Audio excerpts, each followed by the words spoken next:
nên đủ ta khi la lo so nên mi qua lỡ e ra đó ta cứ lư cứ tô lư yo đo ta ba ta tình đi đâu đó cứ lư yêu cơ nhau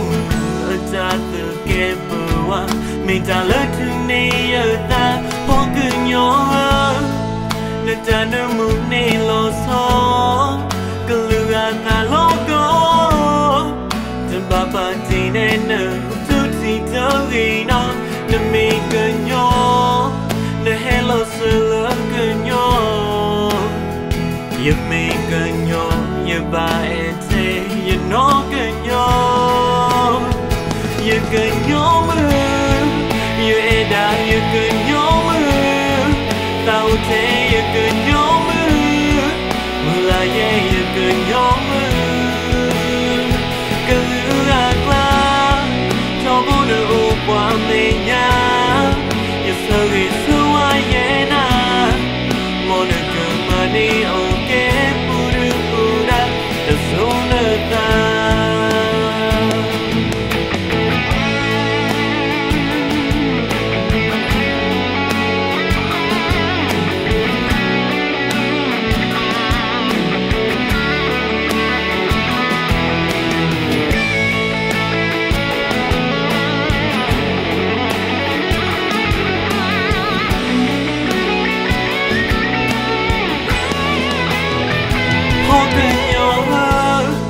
nên ta nở muốn này lo so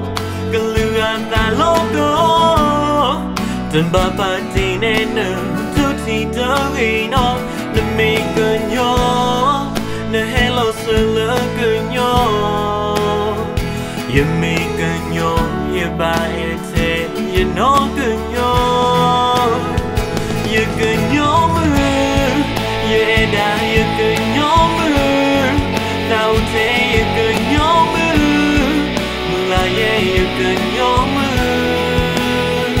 cần lưu la cho bố nữ qua mình nha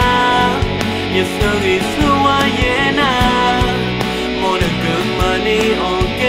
bù đa yêu cứ nhỏ mưa yêu em đã yêu cứ nhỏ mưa